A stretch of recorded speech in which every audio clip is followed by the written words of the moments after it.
예수님의 이름으로 사랑하고 축복합니다. 환영합니다. 사랑하고 축복합니다. 반갑습니다.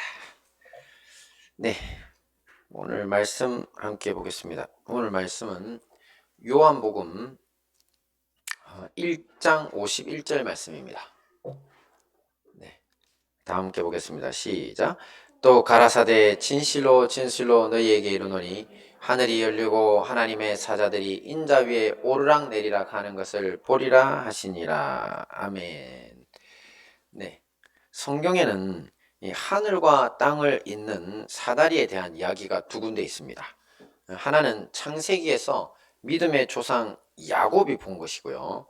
야곱은 그때 자기가 누운 베델 땅에서 이 하늘까지 닿은 사닥다리와 천사들이 그 위로 오르락 내리락 하는 것을 봤습니다. 자, 또 다른 하나는 신약 성경에 있는데 혹시 어떤 사닥다리가 있는지 아시겠습니까? 조금 전 보셨죠, 말씀을.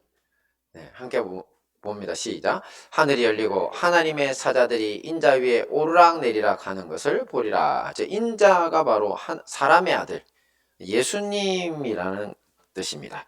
왜 예수님이 자기를 사람의 아들이라고 부르시냐면요, 그 고린도전서 15장 45절에 보면 이 마지막 아담이라고 사도 바울이 불렀거든요. 예수님은 마지막 아담. 왜냐하면 사람으로서 이제 모든 죄를 다 지고, 아담의 모든 죄를 지고 인류의 모든 죄를 지고 이제 십자가에 돌아가시는 최후의 인물로서 자신을 사람의 아들, 사람의 몸으로 왔잖아요, 그죠? 그래서 그렇게 자기를 표현하신 거거든요. 그래서 예수님이 마지막 아담입니다. 그리고 둘째 사람이라고 했습니다. 첫째 사람은 아담은 산영이 됐지만 둘째 사람 예수님은 살려주는 영이 됐다 그랬거든요. 그래서 우리는 다 같이 그 살려주시는 것 때문에 부활의 영광으로 들어가는 겁니다. 할렐루야. 그래서 예수님이 자기를 인자라고 하는 아주 특이한 표현으로 자기를 부르십니다. 사실 저것은 이제 에스겔서에 주님께서 에스겔을 부를 때, 선지자를 부를 때도 그렇게 인자야 인자야 하시는 게 있긴 있는데, 하여튼 저런 의미라는 거. 그래서 인자는 예수님입니다. 예수님. 그러니까 뭐가 됩니까? 예수님이 사닥다리 그 자체죠. 그렇잖아요. 야곱의 사닥다리 거 보았을 때 사닥다리 위에 천사들이 오르락내리락 하는 거 봤는데, 이제 하나님의 사자가 천사들이니까 예수님 머리 위에 천사들이 오르락내리락 하는 걸 봅니다. 예수님 자신이 사닥다리십니다. 할렐루야. 자, 우리는 흔히 삶이 버거울 때 지옥 같은 현실이라는 표현을 쓰죠. 자, 반대로 하늘 아버지가 계신 곳을 우리 뭐라 부릅니까? 천국이라 부르죠.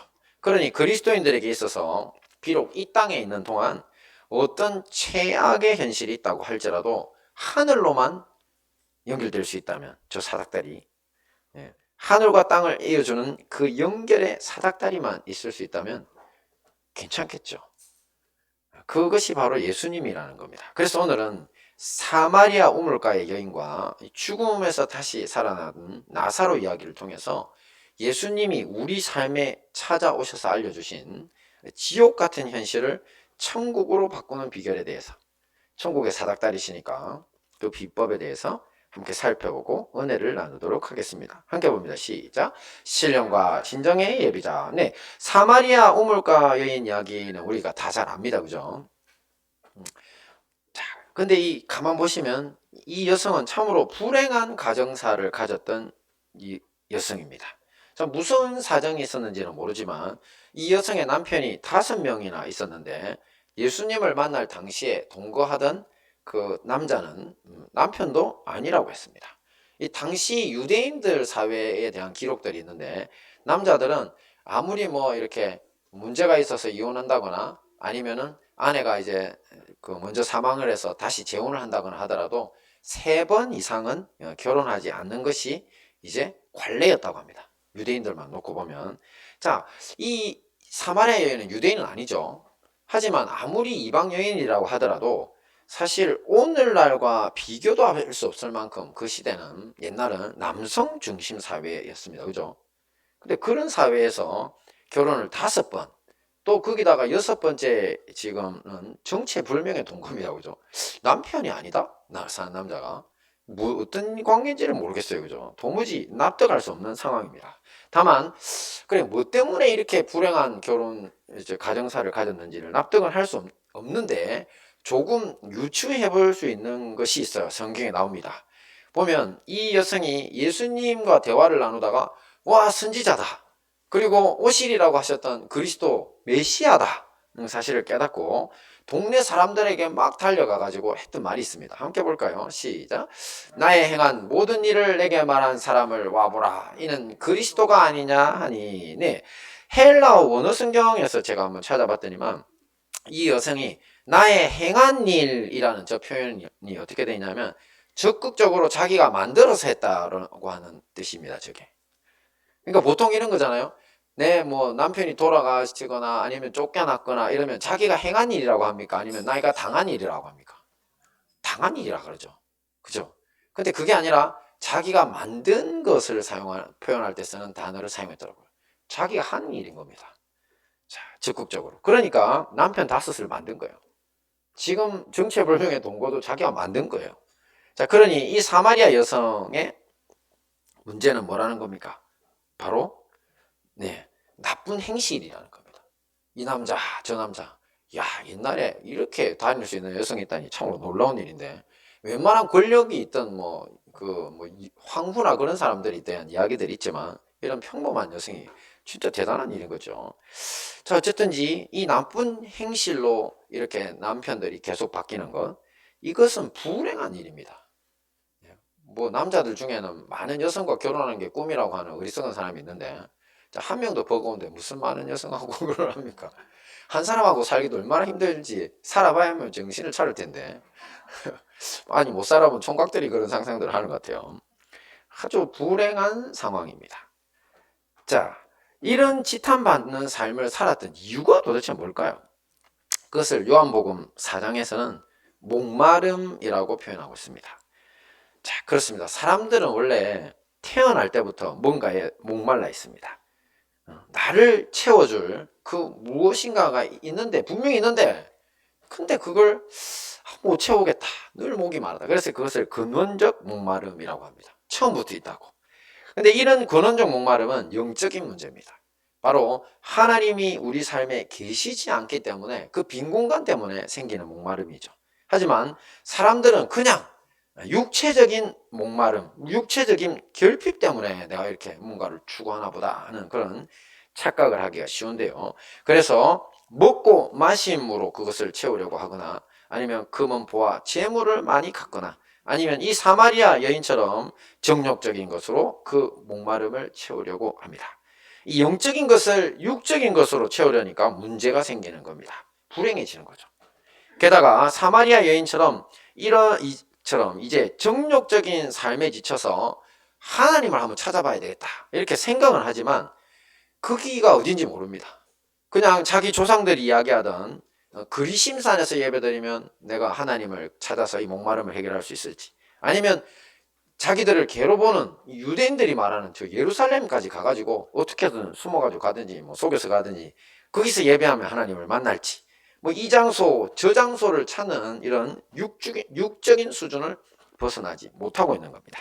자, 이런 때에 하늘과 땅을 이어주시는 사닥다리 바로 예수님이 찾아오셔서 제시하신 길이 바로 이것입니다. 함께 봅니다. 시작.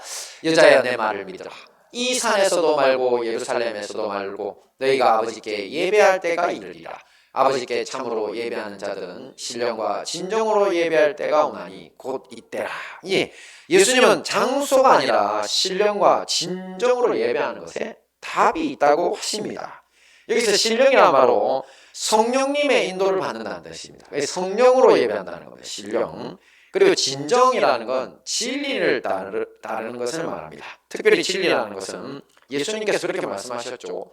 너희가 나를 사랑하면 내 계명을 지키리라 이렇게 말씀하신 것처럼 이 진리의 말씀을 따라서 실행하면서 거룩하게 살아가는 삶 자체가 예배가 된다는 겁니다. 자, 이것이 바로 신령과 진정으로 예배하는 겁니다. 오늘날 우리도 마찬가지입니다. 이런 근원적 목마름을 가진 사람 많습니다. 뭘 해도 목이 말라요. 그래서 성공한 사람들 중에 자살하는 사람 많은 이유 그렇습니다. 또 그리고 타락하는 사람 많은 이유가 그렇습니다. 다른 뭔가로 채워야 되니까. 하지만 이런 근원적 목마름을 해결하고 또 개인의 불행한 가정사까지 해결할 수 있는 길이 있으니 바로 뭐라고요? 신령과 진정으로 예배드리면 된다는 겁니다. 하늘 사닥다리이신 예수님이 와서 알려주신 길이니까요. 이 사마리아 여인이 이 남편 저 남편 이 산 저 산 찾아 헤매듯이 전문가라는 사람을 찾거나 돈 많은 사람, 능력 있는 사람 찾아다녀봐야 소용없습니다.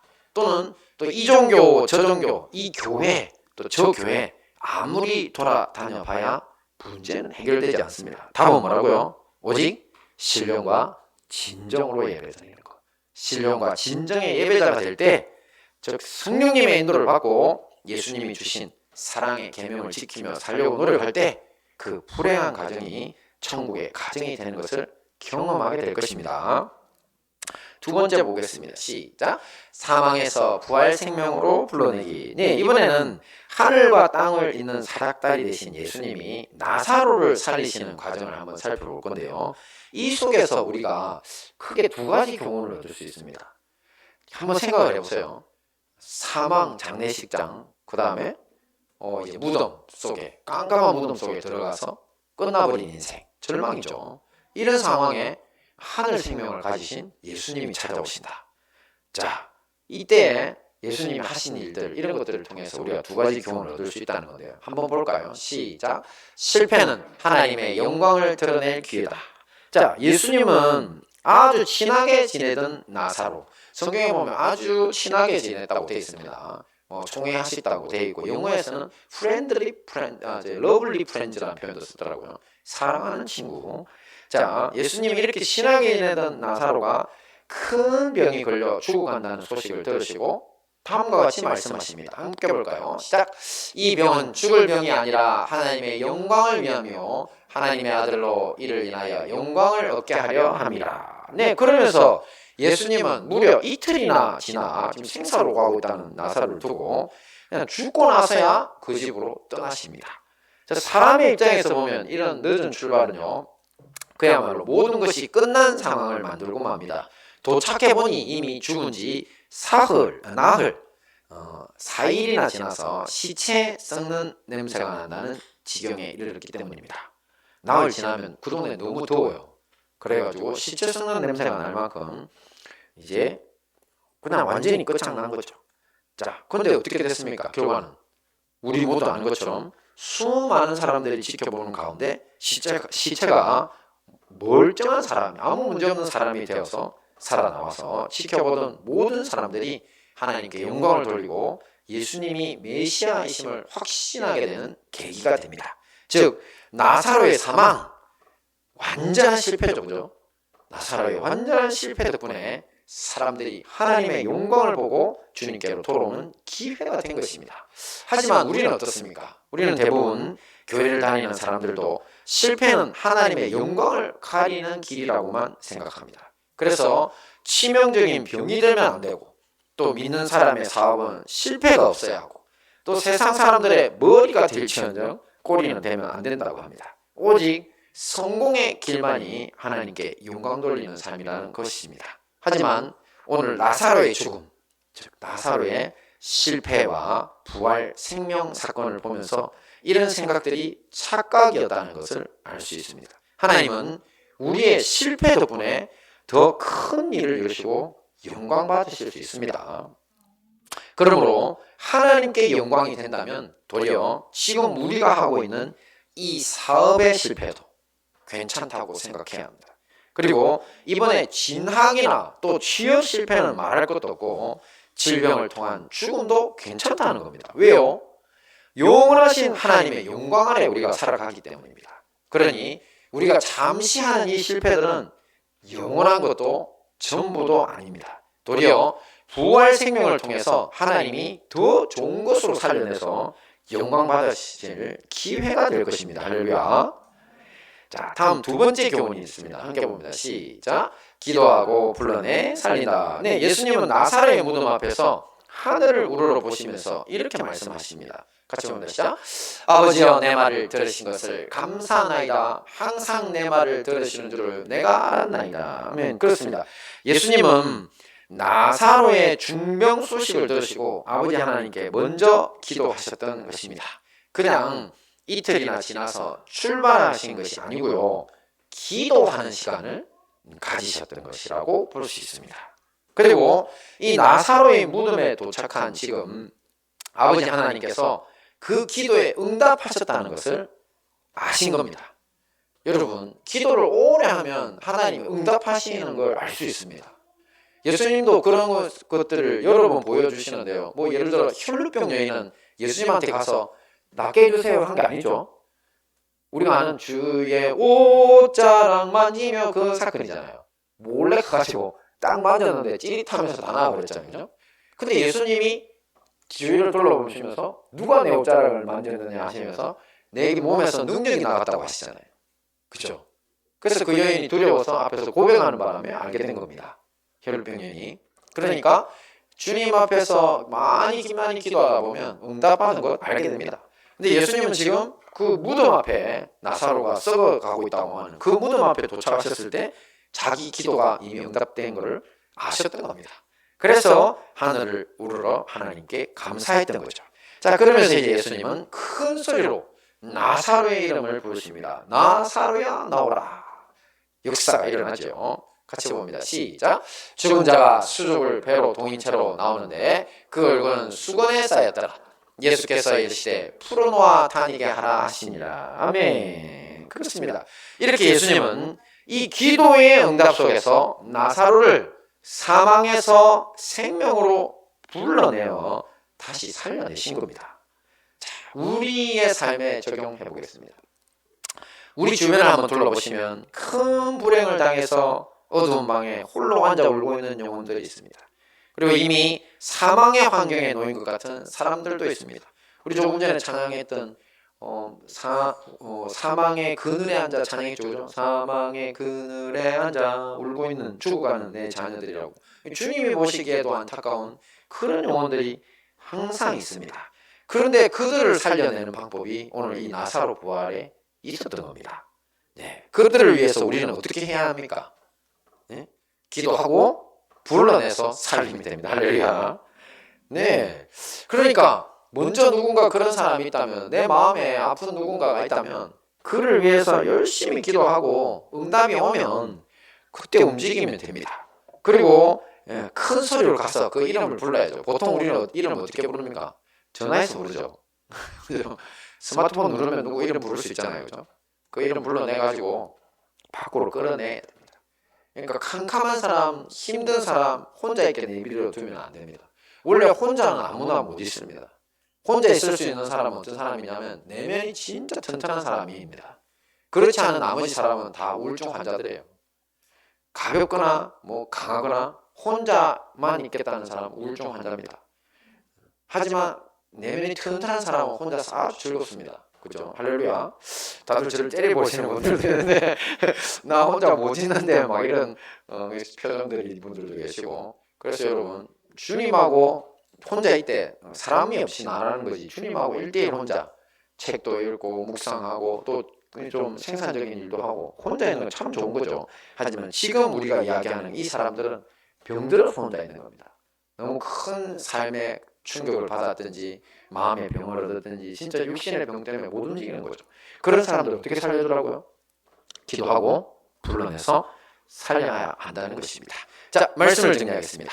이 하늘과 땅을 잇는 사닥다리 되신 예수님이 우리 삶에 찾아오셔서 알려주신 이 지옥 같은 현실을 천국으로 바꾸는 비결들이 있었죠. 두 가지. 첫째 뭐였습니까? 바로 그렇습니다.